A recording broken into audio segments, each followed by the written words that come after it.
السلام علیکم عزیز طالبات، میں آپ کو مطالعہ پاکستان کی 13ویں آن لائن کلاس میں خوش آمدید کہتی ہوں۔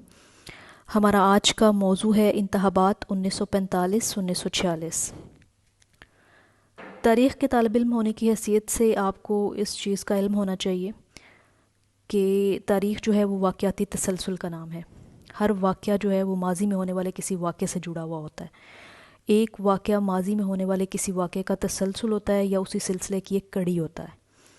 تو اس واقعاتی تسلسل کو اگر آپ ایک کرونولوجیکل آرڈر یا ایک زمانی ترتیب کے ساتھ اگر ذہن نشین کر لیں تو یہ آپ کے لیے بڑی آسانی ہو جائے گی۔ آپ کو واقعات کی ترتیب یاد رکھنے میں مدد ملے گی کہ زمانی لحاظ سے پہلے یہ واقعہ رونما ہوا، اس کے نتیجے میں یہ دوسرا واقعہ ہوا، اور پھر اس کے نتیجے میں یا اس کے بعد یہ واقعہ رونما ہوا۔ اس طرح آپ کو تاریخ کو یاد رکھنے میں مدد ملے گی۔ تو اپنی اسی بات کو آگے بڑھاتے ہوئے ہم آج کے موضوع کا باقاعدہ آغاز کرتے ہیں۔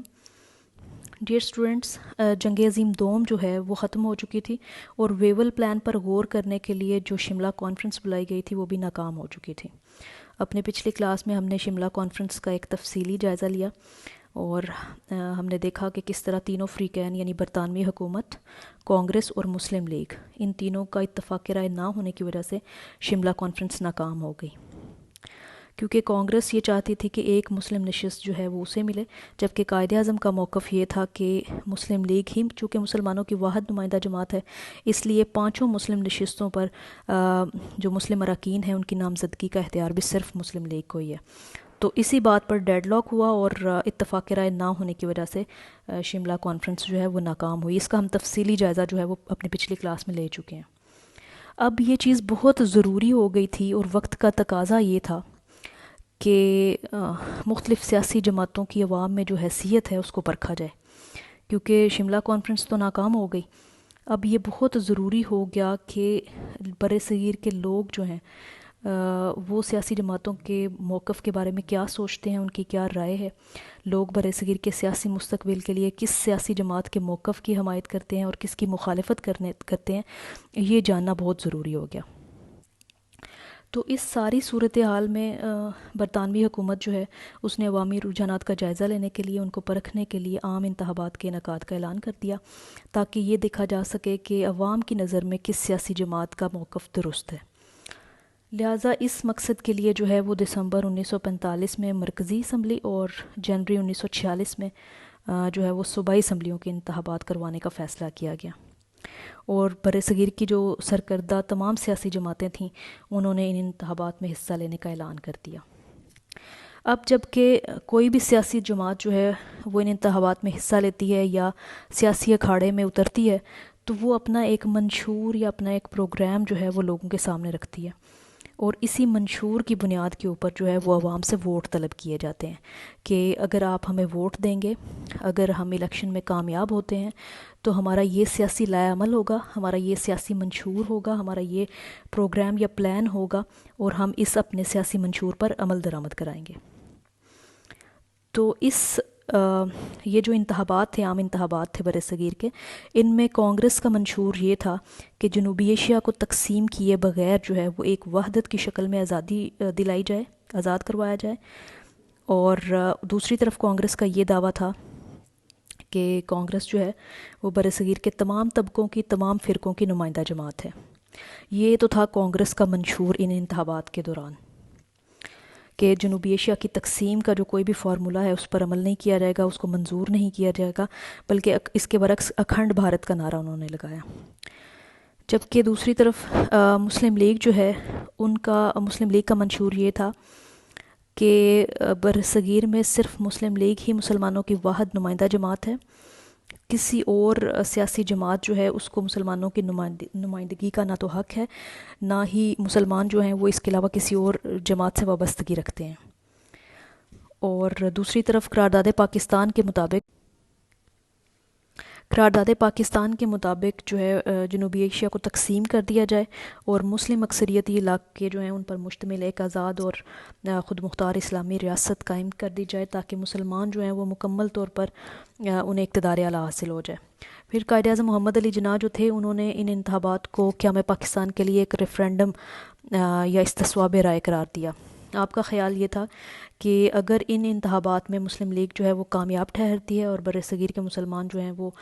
اپنے اعتماد کا ووٹ دے کر مسلم لیگ کو کامیاب بناتے ہیں، تو اس کا مطلب یہ ہوگا کہ وہ قیام پاکستان جو ہے اس کے حق میں ہے۔ اور اگر مسلم لیگ ان انتخابات میں ناکام ہوتی ہے تو اس صورت میں قیام پاکستان کا جو مطالبہ ہے وہ از خود مسترد ہو جائے گا۔ تو اس لیے آپ نے کہا کہ یہ جو انتخابات ہیں یہ ایک ریفرینڈم یا استصواب رائے کا درجہ رکھتے ہیں۔ انتخابی مہم کا آغاز ہوا، تمام سیاسی جماعتیں جو تھیں انہوں نے زبردست الیکشن کیمپین کی، اور کانگریس نے اپنی کامیابی سے زیادہ مسلم لیگ کو ناکام بنانے کے لیے جو ہیں وہ مختلف حربے استعمال کیے۔ ہندو جو تھے وہ تعداد میں چونکہ زیادہ تھے، اکثریت میں تھے، تو ظاہر ہے وہ طاقتور بھی تھے۔ انہوں نے اپنی طاقت کا، اپنے سٹیٹس کا اور اپنی مضبوط ایک معاشی اور معاشرتی حیثیت جو تھی اس کا استعمال کرتے ہوئے اور لوگوں کو پریشرائز بھی کیا تاکہ جو مسلم لیگ ہے اس کے موقف کو ناکام بنایا جائے، مسلم لیگ جو ہے اس کو ان انتخابات میں جو ہے وہ ناکامی ہو۔ اس مقصد کے لیے انہوں نے مختلف سازشیں جو ہیں ان کا بھی استعمال کیا اور اکھنڈ بھارت یعنی متحدہ بھارت کا نعرہ لگایا۔ ایک اور کام جو کانگریس نے کیا وہ یہ تھا کہ مسلم لیگ کے خلاف ان انتخابات میں جو دیگر سیاسی جماعتیں تھیں ان کو اپنے ساتھ ملا لیا اور ان کے ساتھ ایک انتخابی اتحاد جو ہے وہ قائم کیا۔ ان میں یونینسٹ پارٹی تھی، اس کے علاوہ مجلس احرار اور جمعیت علماء ہند، یہ سیاسی جماعتیں جو تھیں یہ ان کا انتخابی اتحاد جو تھا وہ کانگریس کے ساتھ تھا۔ یہ تھیں تو مسلم سیاسی جماعتیں، لیکن بدقسمتی سے ان انتخابات میں انہوں نے مسلم لیگ کے موقف کی تائید کی بجائے کانگریس جو ہے اس کو کانگریس کے ساتھ اتحاد کیا اور اس کے موقف کی حمایت کی۔ اس سارے صورتحال میں قائد اعظم اور مسلم لیگ جو تھے وہ بیک وقت 3 محاذوں پر جو ہے وہ لڑ رہے تھے۔ ایک طرف برطانوی حکومت، پھر ہندو غلبہ یا ہندو اکثریت، اور تیسرا محاذ جو تھا وہ ان مسلم سیاسی جماعتوں نے کھول دیا۔ انہوں نے مسلم لیگ کے موقف کی حمایت کی بجائے کانگریس جو ہے اس کے ساتھ اپنا اتحاد قائم کیا۔ تو قائد اعظم اور مسلم لیگ جو تھے وہ بیک وقت 3 محاذوں پر یہ جنگ لڑ رہے تھے۔ تو مسلم لیگ نے کھلے دل کے ساتھ اس چیلنج کو قبول کیا اور قائد اعظم محمد علی جناح جو تھے انہوں نے ملک گیر سیاسی دورے کیے۔ اپنی خرابی صحت کے باوجود انہوں نے جو ہے وہ ملک کے مختلف چپے چپے میں آپ گئے، آپ نے لوگوں کو جو ہے وہ کانگریس کی سازشوں سے آگاہ کیا، کانگریس کی جو سازشیں تھیں ان کو بے نقاب کیا، اور آپ نے لوگوں کو یہ ریئلائز کرایا، انہیں باور کرایا کہ مغربی جمہوریت کے تصور پر اگر برصغیر کا سیاسی مستقبل کا فیصلہ کیا گیا تو اس صورت میں ہندو چونکہ اکثریت میں ہے تو اس کا مطلب یہ ہوگا کہ ہندو غلبہ، اس کا مطلب یہ ہوگا کہ مسلمانوں کی مستقل غلامی۔ تو اس ساری صورتحال میں جو ہے وہ مسلم طلباء و طالبات کے علاوہ خواتین کا جوش و خروش بھی دیدنی تھا،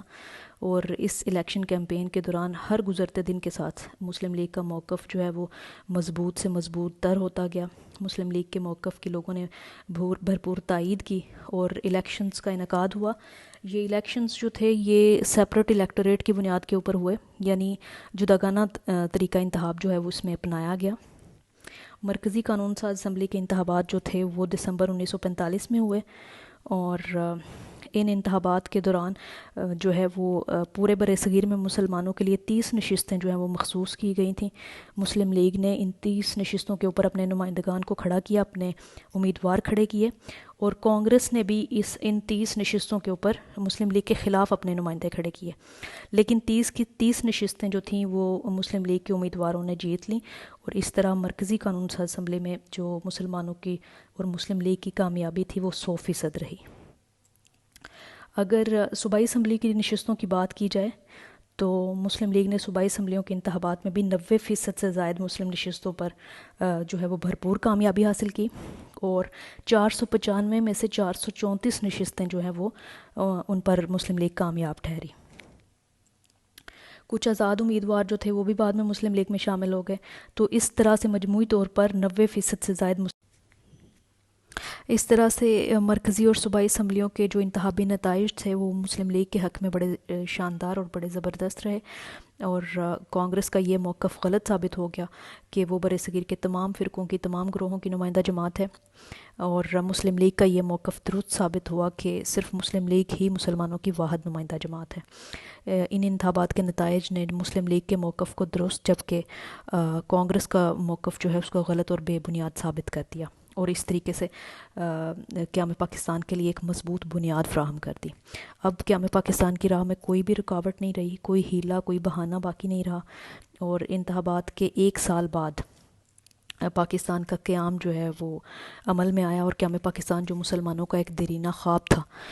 وہ حقیقت کے روپ میں سامنے آیا، وہ ایک حقیقت بن گیا، اور دنیا کے نقشے پر ایک عظیم الشان اسلامی ریاست جو ہے اس کا وجود سامنے آیا۔ عزیز طالبات، یہ تھا ہمارا آج کا ٹاپک، انتخابات 1945 اور 46۔ امید کرتی ہوں کہ آپ کو اس کی سمجھ آئی ہوگی۔ کل تک کے لیے اللہ حافظ۔